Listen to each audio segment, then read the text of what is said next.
अभी recently loss making companies में invest करने का म्यूचुअल फंड का जो ट्रेंड है वो कुछ ज्यादा ही बढ़ता जा रहा है। रिसेंटली एक डेटा आया जिससे काफी कुछ बवाल मार्केट में मच रहा है। डेटा ये कहता है कि स्विगी में म्यूचुअल फंड्स ने अपना स्टेक 11.89% से बढ़ाकर 17.23% कर दिया है। यहाँ जैसे आप यहाँ देख सकते हो कि स्विगी में पिछले क्वार्टर में एसबीआई इक्विटी हाइब्रिड फंड ने इन्वेस्ट किया है, ICICI prudential focus equity fund ने इन्वेस्ट किया है और कई सारे म्यूचुअल फंड्स ने अपना स्टेक पिछले क्वार्टर में इस कंपनी में बढ़ाया है। स्विगी की अगर बात करें तो जिन लोगों ने इस कंपनी के आईपीओ में इन्वेस्ट किया था म्यूचुअल फंड्स में, उनके फिलहाल नेगेटिव रिटर्न्स चल रहे हैं।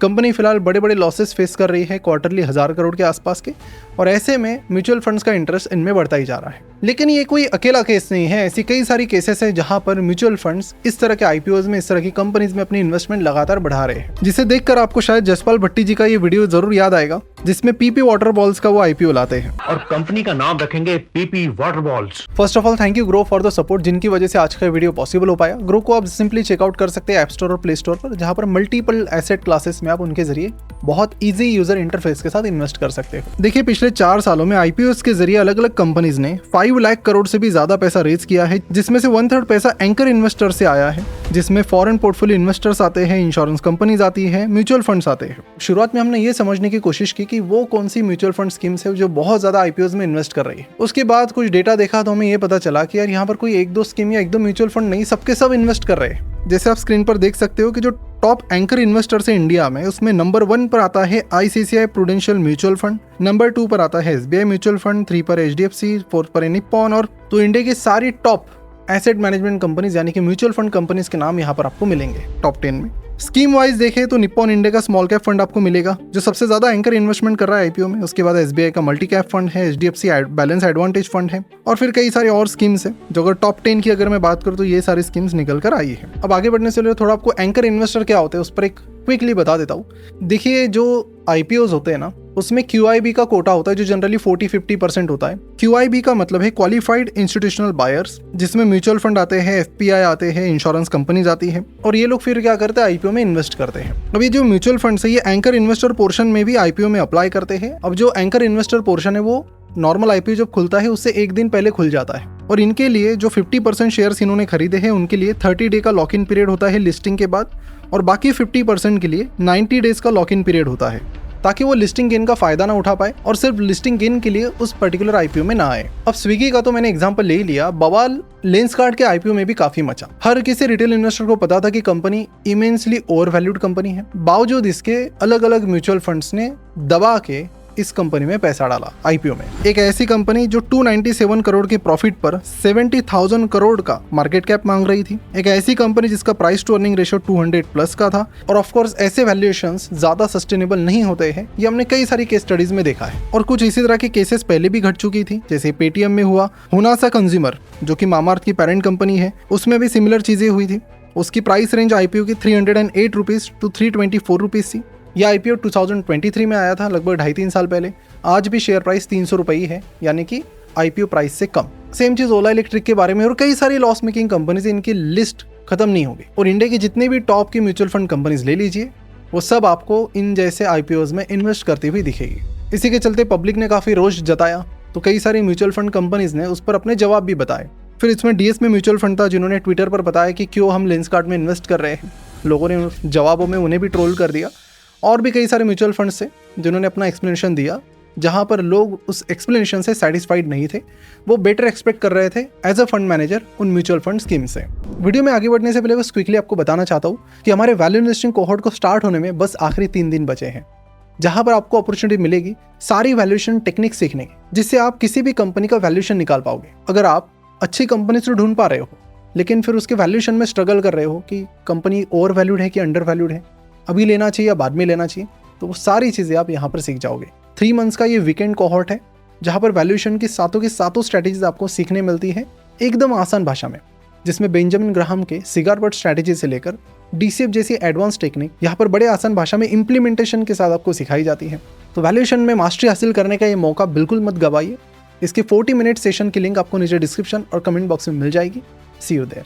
चलिए बढ़ते हैं वीडियो की तरफ। अब यहाँ पर हमें इस रिसर्च के दौरान 2-3 चीज़ें ऐसी पता चली जिसने हमारे रिसर्च की डायरेक्शन बहुत बदल गई।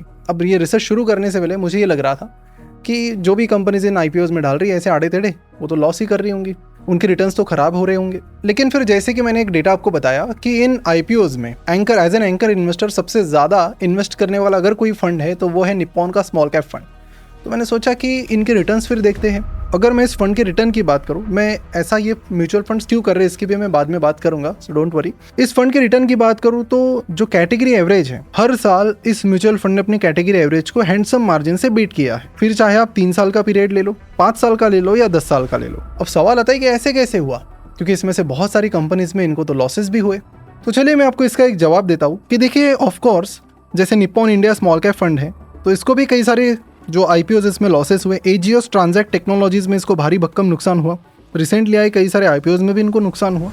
लेकिन इसी बीच सेबी का एक डेटा हमने देखा, वो ये कहता है कि जितने भी एंकर इन्वेस्टर्स यानी कि जो म्यूचुअल फंड्स है जो आईपीओज में इन्वेस्ट कर रहे हैं, उसमें से 50% 1 साल के अंदर ही बेच के निकल जाते। यानी ये लोग भी यहाँ पर उस तरह की अपॉर्चुनिटीज़ देख रहे हैं कि शॉर्ट टर्म में अगर कुछ गेन मिलता है तो ले लो और भाग जाओ।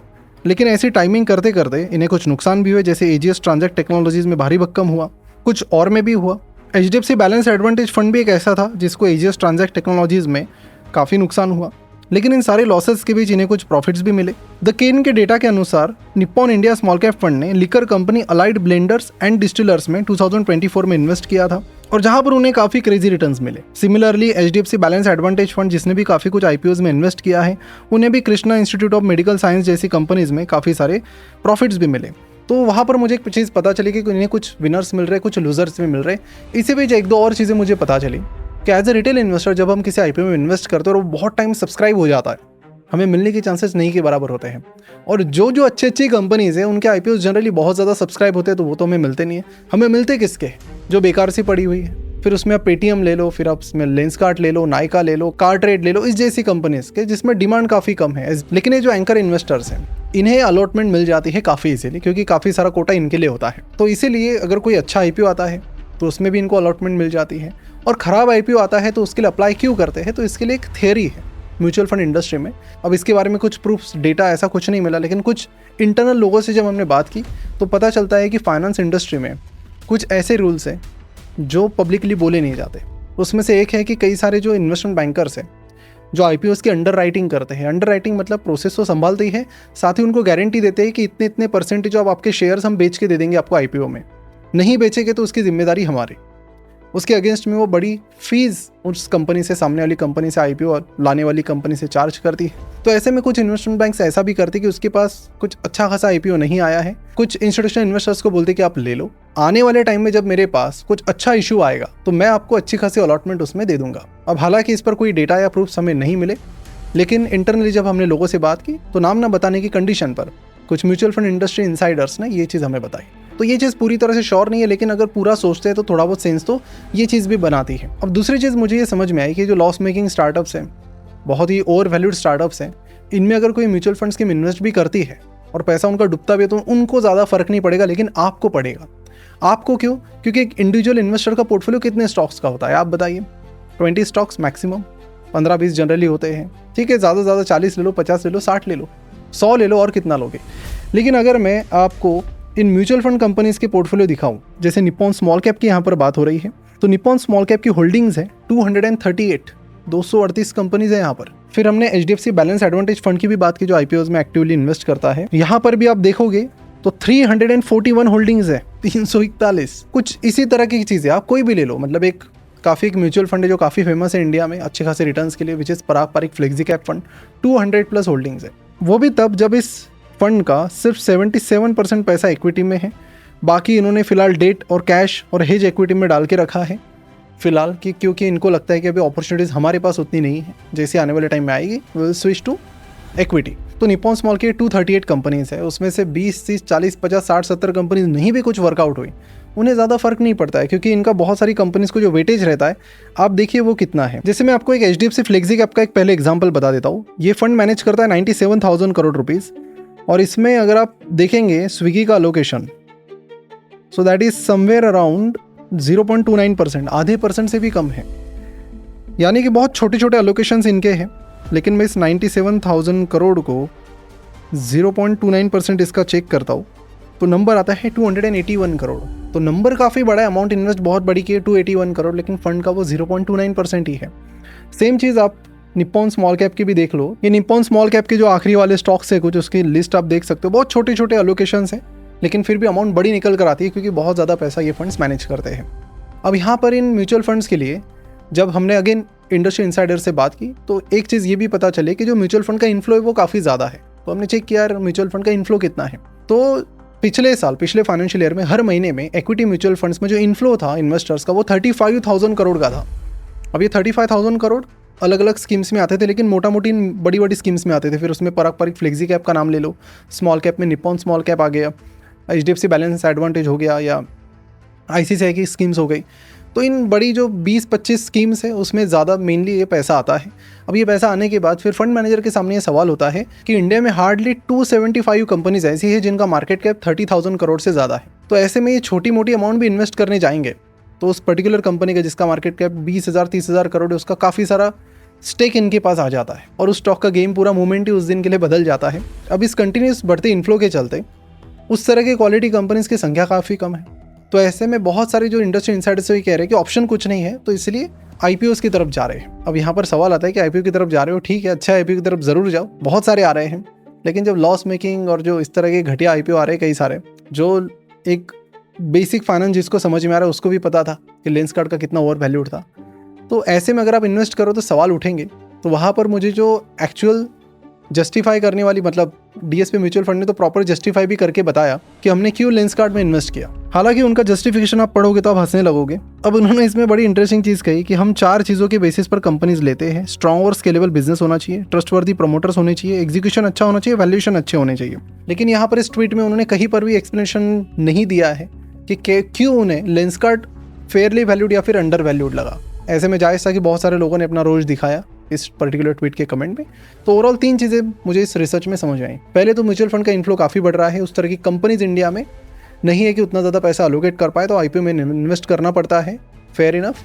लेकिन फिर लॉस मेकिंग में क्यों करना पड़ रहा है, तो वहाँ पर शायद वो थियरी हो सकती है कि वहाँ पर शायद अंडरराइटर्स ये कह रहे होंगे कि आप ये ले लो, अगला वाला कोई अच्छा आ जाएगा तो मैं अलॉटमेंट दे दूंगा, शायद। सेकंड, इनका अलोकेशंस इन IPOs में भी बहुत छोटा छोटा होता है। ये बहुत सारे स्टॉक्स में डाइवर्सिफाइड होते हैं।